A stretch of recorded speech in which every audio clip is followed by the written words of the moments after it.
Hello बच्चों, कैसे हो आप सब। I hope you all are doing well. तो आज की वीडियो बहुत ही ज़्यादा इंपॉर्टेंट होने वाली है क्लास 10th 11th 12th के बच्चों के लिए। बिकॉज देखो, अगर हम बात करें कि बहुत सारे बच्चों को किस में इशू था कि सर हमारे तो गैप डेज बहुत कम रखे हैं, राइट। खासकर 11th 12th की बात करें, अब जैसे ही 10th का भी रिवाइजेड डेट शीट आया तब से तो 10th वाले बच्चे तो शांति है, राइट। लेकिन अब अगर हम बात करें इस वीडियो में, मैं आपको अच्छे से बताने वाला हूँ कि आपको गैप डेज में कैसे क्या करना चाहिए ताकि आप अपना टारगेट स्कोर अचीव कर पाओ, जितना भी टारगेट आपने रखा होगा, ठीक है। मतलब आराम से आप क्या, मतलब जो आपका टारगेट स्कोर फॉर एग्जांपल किसी का 450 प्लस 460 प्लस 470 प्लस है, तो वो सारी चीजें आप आराम से अचीव कर पाओगे, ठीक है। तो अब क्या करना है हमें सर, आपको इस वीडियो को एंड तक देखना है। तो पहले अगर हम बात करें, हम इसमें दो चीजों के बारे में बात करने वाले हैं, that is your gap days जो मैंने यहाँ पे लिखा है, एंड ग्रेस मार्क्स। ये थोड़ा सा इंपॉर्टेंट चीज है क्योंकि मतलब अगर आपको ये चीज समझ में आ गई, बहुत सारे बच्चों को रिलीफ मिलने वाला है, ठीक है। तो अब अगर हम बात करें, आज तो 11 नवंबर है, राइट। एंड आपको पता होगी कि इससे पहले 3 दिन आपके मैराथन्स हो गए थे। मैराथन किस किस का हुआ था? Biology, chemistry and physics, right. तो उसमें आई होप आपने मैराथन अच्छे से अटेंड करी होगी। जिसने अभी तक मैराथन के लेक्चर्स नहीं देखे हैं, अभी आपके पास 2 दिन है, ठीक है। मैराथन के वो 3 लेक्चर्स दे दो, मतलब आपका काम तमाम हो जाएगा इस साइंस के केस में, ठीक है। मतलब आराम से आप अच्छा स्कोर कर पाएंगे। ये तो रही साइंस की बात, क्योंकि अभी ऐसे बच्चे भी होंगे जिनने कुछ भी नहीं पढ़ा होगा। मैराथन इस वे में बनाई गई है कि अगर किसी बच्चे ने पूरा का पूरा सिलेबस कवर किया है, उसका रिवाइज हो जाएगा। कोई बच्चा जिसने नहीं पढ़ा है वो आराम से पढ़ पाएगा, ठीक है। जो एवरेज भी होगा उसका भी अच्छे से कंसेप्ट वगैरह क्लियर हो जाएंगे, ठीक है। तो अब अगर हम बात करें नेक्स्ट चीज की, यहाँ पे आप देख सकते हैं आपका जो 17 नवंबर को पेपर है वो है आपका उर्दू, राइट। तो उर्दू या हिंदी, मतलब किसी बच्चे का उर्दू होगा, किसी का हिंदी होगा। वैसे उर्दू मेजॉरिटी बच्चों का होगा, राइट। तो अब अगर हम बात करें, यहाँ पे एक चीज देख लेना, आपके पास जब आप साइंस पेपर दे के आओगे, आपके पास 3 दिन बचते हैं, 14, 15 एंड 16। सर इनमें हम क्या करें? एंड आपने ये रेड कलर की लाइन क्यों दी है, मैं आपको समझा देता हूँ। देखो 14 नवंबर को आप क्या करेंगे, जितना आपने खुद से पढ़ा है, मतलब खुद से तो कुछ ना कुछ पढ़ाई होगा, जो आपके ये 6-7 महीने थे, राइट, 5-6 महीने ही सही, राइट। तो कुछ ना कुछ तो पढ़ाई होगा, चाहे वन शॉट से, स्कूल्स में, कहीं भी आप ट्यूशन वगैरह जा रहे थे तो कुछ ना कुछ पढ़ा होगा। तो 14 को आप क्या करेंगे, उस सब का रिवाइज करने की कोशिश करेंगे। आप कैसे भी कर लो, ठीक है, जैसे आपकी मर्जी, नोट से करना है, कैसे क्या करना है।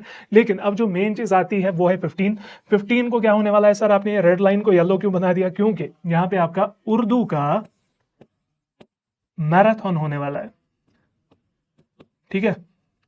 सर ये तो बहुत अच्छी बात की आपने।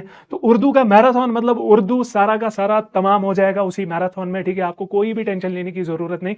ये मैं क्यों बता रहा हूं, बिकॉज बच्चों को बहुत ही ज्यादा बेनिफिट होने वाला है।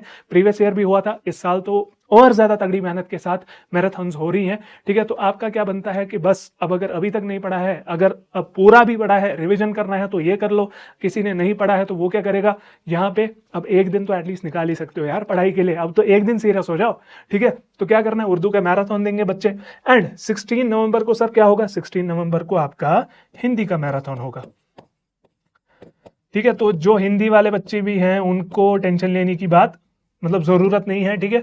तो हिंदी का मैराथन आपका, यहाँ पे उर्दू होगा, यहाँ पे हिंदी का मैराथन होगा। तो मतलब हो गया ये वाला सब्जेक्ट भी क्लियर। ये वाला तो हो ही जाएगा। जिसने नहीं दिया है वो इन 2 दिनों क्या करेगा, अपने साइंस के मैराथन कंप्लीट करेगा। अब अगर हम बात करें सर इंग्लिश है, फिर कब आता है हमारा इंग्लिश का पेपर? 20 नवंबर को, ठीक है। ये as per new date sheet बता रहा हूं, किसी को अगर अभी भी नहीं पता है, नया डेट शीट आ चुका है, ठीक है।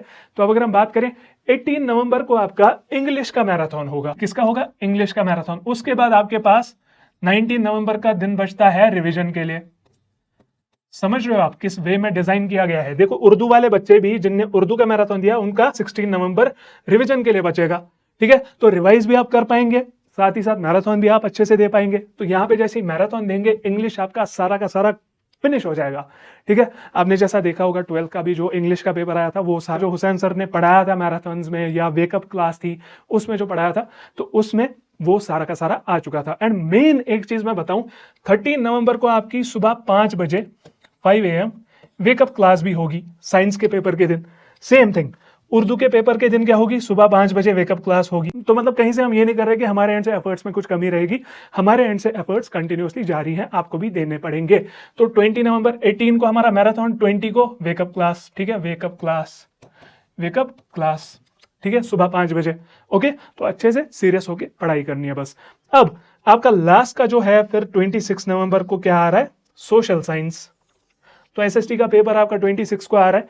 तो इसमें देख लो कितने दिन है, 21 को रिवाइज कर लो जो आपने खुद से पढ़ा है, 22 को मैराथन है, तो जो भी आपको मैम पढ़ाएंगी फिर वो 23 को रिवाइज कर लो, 24 को रिवाइज कर लो, 25 को रिवाइज कर लो। आप इवन मैराथन को फिर से रिकॉर्डेड जो होगा वो आप आराम से फिर से रिवाइज करके देख सकते हैं, राइट। तो उसके बाद यहाँ पे होगी आपकी 5 AM की वेकअप क्लास, ठीक है। तो कोई भी टेंशन लेने की बात नहीं, सबके सब बच्चे पास हो जाएंगे। हमें रिजल्ट परसेंटेज, मैंने अगर आपको याद होगा बिगनिंग से बोलता आ रहा हूं, मैंने कैंपेन स्टार्ट किया है कि हमें रिजल्ट परसेंटेज 85% एबो करनी है ओवरऑल। तो ये हमें 85% एबो करानी ही है, ठीक है। तो यहाँ पे वेकअप क्लास होगी एंड फिर आपका लास्ट का पेपर, यहाँ पे कुछ पेंटिंग वगैरह का पेपर है, वो लास्ट का पेपर, दैट मीन्स 10th का एग्जामिनेशन यहाँ पे खत्म हो जाता है, ठीक है। तो उसके बाद आप वही रिजल्ट वगैरह का वेट करेंगे, एक्सटर्नल प्रैक्टिकल्स आपके नहीं होते, राइट। तो अब अगर हम बात करें क्लास 11th की, क्लास 11th के केस में देख लो 11 नवंबर जो आज है वीडियो अपलोड हुई है, ठीक है। तो 11 नवंबर से लेके आपके पास, यहाँ पे मैंने 17 क्यों लिखा है वो मैं बता देता हूँ। 11 नवंबर से लेके 16 नवंबर तक जितना आपके पास टाइम है उसमें रिवाइज कर लो अपना पहला सब्जेक्ट, ठीक है। मतलब उसमें आप थोड़ा थोड़ा बाकी सब्जेक्ट भी पढ़ सकते हैं, लेकिन 11 नवंबर से लेके 16 नवंबर तक जितने दिन है उसमें आप पढ़ लो बाकी सब्जेक्ट भी, लेकिन मेन फोकस किस पे होना चाहिए, आपका पहला पेपर इंग्लिश पे। तो उसके बाद क्या होगा, 17 नवंबर को आपका मैराथन होने वाला है, किस चीज का, इंग्लिश का, ठीक है। तो इंग्लिश का मैराथन होगा, तो इसमें आपको सब कुछ पढ़ाया जाएगा, सब कुछ मतलब जिस बच्चे ने कुछ भी नहीं पढ़ा है वो भी आराम से क्लियर कर सकता है सब्जेक्ट को, ठीक है। बस सिंसियरली क्या करना है, लेक्चर हमें अच्छे से देना है एंड उसके बाद 18 को आप क्या करेंगे, रिवाइज करेंगे इस चीज को, ठीक है। तो रिवाइज करने के बाद आपका 19 नवंबर को होगा 5 AM वाली वेकअप क्लास। ये चीज तो आप 12th वालों से पूछ सकते हो कि उनका पेपर सबका सब इसी में से आया था जो हुसैन सर ने पढ़ाया था, ठीक है। तो ये रही इंग्लिश की बात, डन एंड डस्टेड हो गया ये। अब हम बात करते हैं, आपका फिजिक्स का पेपर आता है 22 नवंबर को। सर फिजिक्स तो बहुत टफ लग रही है, लेकिन फिजिक्स को भी आसान बनाने के लिए 20 को आपका मैराथन होने वाला है। तो मैराथन जो होगा इसमें आपका पूरा का पूरा फिजिक्स पढ़ाया जाएगा, कोई भी टेंशन लेने की बात नहीं है, ठीक है। तो उसके बाद 21 नवंबर को आप क्या करेंगे, रिवाइज करने के बाद यहाँ पे आपकी क्या होगी, 5 AM वाली वेकअप क्लास, ओके। फिजिक्स का भी टेंशन खत्म। अब केमिस्ट्री है सर, 25 नवंबर को, बहुत कुछ याद रखना पड़ता है, लेकिन यहां पे भी क्या चीज होगी, केमिस्ट्री की जो मैराथन है वो होगी आपकी 23 नवंबर को, ठीक है।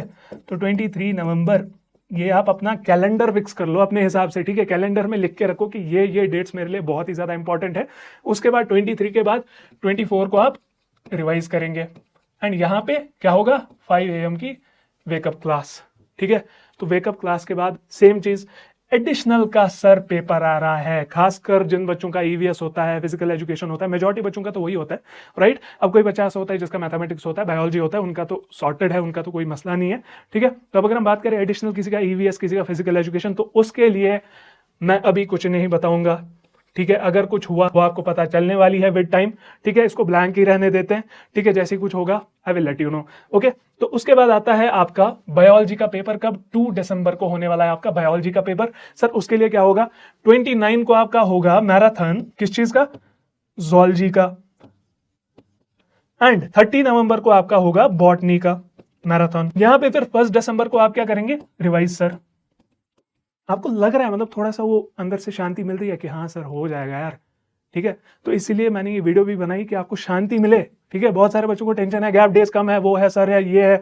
11th के बच्चे खासकर सर 2 ही दिन मिल रहे हैं, 3 दिन, हो जाएगा सब कुछ आराम से, ठीक है। टेंशन मत लो। अभी जितना आप फॉर एग्जांपल ये करेंगे ना कि आप क्वेरीज उठाएंगे, कि मतलब आप शिकायतें करेंगे, सर यहाँ पे ये है, नहीं करने वाला जेके बोस कुछ भी डेट शीट में चेंजेस, ठीक है। अब मैं बोलता है कुछ चेंजेस होने वाली हो, मैं अभी बोल देता हाँ ठीक है होने वाला है तो टेंशन ले लो, ठीक है। बट अभी टेंशन लेने से आपका टाइम ही जाया हो जाएगा, ठीक है। तो अब अगर हम बात करें 1 दिसंबर को ये, एंड सुबह आपका वेकअप क्लास हो जाएगा 2 दिसंबर को। उसके बाद लास्ट का आता है मैथमेटिक्स, राइट। तो मैथमेटिक्स का 8 दिसंबर को आपका एग्जाम है। 8 दिसंबर की बात ना करके 3rd को आप रिवाइज करेंगे अपने हिसाब से जो आपने पढ़ा है, 4th को भी रिवाइज करेंगे, 5th को भी रिवाइज करेंगे। सर रिवाइज तो कर लिया, 6 को क्या आ रहा है, 6 को तो मैराथन आ रहा है, ठीक है। तो इस वे में चलने वाला है आपका ये सारा का सारा सिस्टम हैंग करना है। 7 दिसंबर को क्या होगा, रिविजन, जो आप खुद से करेंगे। तो मैथ्स में जितनी हो सके प्रैक्टिस कर लेना, ओके। तो यहां पे होगी आपके फिर 5 AM वाली वेकअप क्लास। तो क्लास 11th भी हो गया डन, कोई टेंशन नहीं मत। तो इन दिनों अच्छे से मेहनत कर लो, 17 नवंबर से हमारे हाथ में सब कुछ, ठीक है। तो अब अगर हम बात करें यहाँ पे क्लास 12 की बात करते हैं। क्लास 12 की अगर हम बात करें, आई होप आपने 10 नवंबर को अच्छे से फिजिक्स का मैराथन दिया होगा, क्योंकि 10 नवंबर को मैराथन हुई थी, ठीक है, जो प्यारे से आमिर सर ने ली थी, राइट, मैराथन। ओके, तो अब अगर हम बात करते हैं 11 नवंबर आज का डेट, किसी ने नहीं किया है तो मेहरबानी करके उसको रिवाइज कर लो। मतलब अगर किसी ने पढ़ा है तो वो रिवाइज करेगा, किसी ने नहीं पढ़ा है तो वो देखेगा मैराथन। ठीक है, अभी भी टाइम है आपके पास। फिजिक्स की बात करें, सुबह आपका होगा 5 AM वाली वेकअप क्लास। फिर सर हमारा तो बायोलॉजी आ रहा है 18 नवंबर को, बायोलॉजी, राइट। तो बायोलॉजी की बात करें, आपका होने वाला है 13 को। आप रिवाइज करेंगे खुद से जो आपने पढ़ा होगा। क्या चीज रिवाइज करेंगे आप? बॉटनी उस दिन रिवाइज करेंगे। ठीक है, बॉटनी रिवाइज करने का मतलब सर मैराथन कब हो रहा है? 14 को। किसका हो रहा है? बॉटनी का। बॉटनी का 14 को हो रहा है। 15 को आप रिवाइज करेंगे जूलॉजी का, जो आपने खुद से पढ़ा है। जूलॉजी का मैराथन हो रहा है 16 को। ठीक है, एंड 17 को आप दोनों का मिला के रिवाइज करेंगे, रिवीजन। एंड फिर यहां पे होगी आपकी 5 AM वाली वेकअप क्लास 18 नवंबर को। फाइन। तो उसके बाद आता है हमारा 24 नवंबर को केमिस्ट्री का पेपर। सर इसका क्या है? 20 को आपका मैराथन है। जैसे ही आप बायोलॉजी पेपर दे के आए, 19 को अपना केमिस्ट्री रिवाइज करो, जो भी पोर्शन रिवाइज करना हो। इसमें मैराथन होगा, सबका सब पढ़ाया जाएगा। उसके बाद 21 को भी रिवाइज कर लो मैराथन का। 22 बचता है, 23 इसमें क्या करो? 21 को फिजिकल केमिस्ट्री कर लो, इसमें ऑर्गेनिक कर लो, इसमें इनऑर्गेनिक कर लो। तो इस वे में मैं बता रहा हूँ, इसमें वैसे टोटल तीनों का रिवीजन करना पड़ेगा। ठीक है, तो ये जस्ट मैं एक आपको आइडिया दे रहा हूँ। उसके बाद सुबह आपकी होगी 5 AM वाली वेकअप क्लास। ठीक है, अब तो आपको याद ही हो गया होगा। ठीक है, तो अगर हम बात करें मैथमेटिक्स का पेपर है 27 नवंबर को। फाइन। तो 27 नवंबर को जो आपका मैथमेटिक्स का पेपर है, उसका जो मैराथन है वो 25 को हो रहा है। ठीक है, देखो हमने गैप भी रखी है बीच में ताकि आप रिवाइज भी कर सके। ठीक है, तो 26 को आप रिवाइज करेंगे जो भी आपको सर पढ़ाएंगे यहाँ पे। ओके, तो अब अगर हम बात करें, यहाँ पे आपकी 5 AM वाली वेकअप क्लास हो जाएगी। फाइन। तो फिर आता है आपका 3 दिसंबर को एडिशनल। इसमें ये वाली डेट्स जो है उनको आप, मैं क्रॉस नहीं कर रहा, ये बना लो। तो जो भी होने वाला होगा वो आपको फिर टाइम पता चलने वाली है। ओके, तो अब अगर हम बात करें, ये तो रही इस चीज की बात। आई होप आपकी टेंशन थोड़ी सी खत्म हो गई होगी। थोड़ी क्या, बहुत सारी। हमारे टाइम होता मैं तो भाई लग जाता कि ठीक है भाई, जे के वो साला से पढ़ना है, सब कुछ हो जाएगा, क्लियर हो जाएगा। ठीक है, तो अब अगर हम बात करें, next thing is grace marks. Sir ये कौन सा टॉपिक है सर? ये कौन सा सब्जेक्ट है?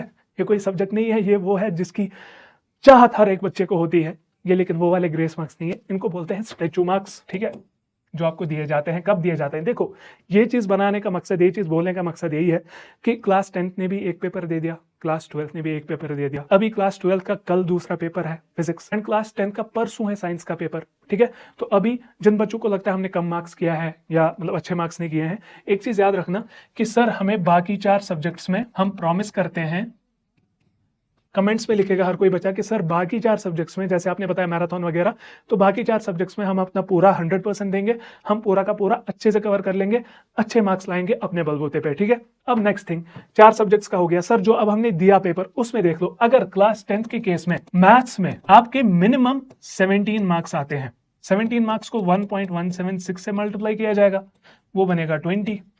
आपके पासिंग मार्क्स है 26 आउट ऑफ 80।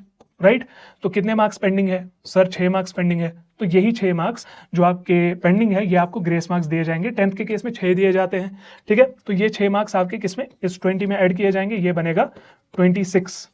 तो ये हो गया पास। लेकिन कंडीशन क्या है? बाकी 4 सब्जेक्ट्स आपको खुद से पास करने हैं।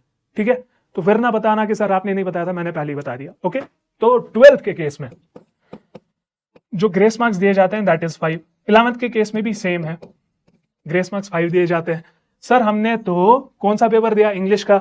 अगर इंग्लिश में आपके मिनिमम 18 ठीक होते हैं, 18 से कम नहीं, 18 ठीक होते हैं सर, ये मैं तो कंफर्म हूं, 18 एनी हाउ ठीक होंगे। 18 को मल्टीप्लाई किया जाएगा 1.176 से, वो बनेगा 21। पासिंग कितना है सर इंग्लिश में? 26 आउट ऑफ 80।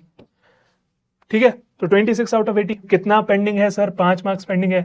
ग्रेस मार्क्स कितना दिया जाता है? 5, वो इसमें ऐड किया जाएगा, तो ये 26 हो जाएगा। ये इंग्लिश आपका पास हो जाएगा। ये उन बच्चों को दिया जाता है जिनका ओवरऑल टोटल 5 सब्जेक्ट्स का मिला के 5 मार्क्स पेंडिंग होते हैं पास करने के लिए, 5 या 5 से कम टोटल। इसलिए मैंने क्या बताया, आगे वाले 4 सब्जेक्ट्स को अपने बलबूते पे पास करना है, अपने बलबूते पे क्लियर करना है। ठीक है, तो आई hope you got it. I hope थोड़ा सा रिलीफ मिला होगा। सब बच्चे नीचे कमेंट्स में लिखेंगे sir I promise I will give my best, जो मेरे बाकी 4 सब्जेक्ट्स हैं। ठीक है, तो बाकी हम मिलते रहेंगे अच्छे खासे वीडियोस में। ठीक है, रिजल्ट परसेंटेज बढ़ानी है, याद है ना सभी बच्चों को। ठीक है, तो बाकी मैराथन वगैरह भी अच्छे से दे देना। नेक्स्ट वीडियो में, तब तक good luck and take care.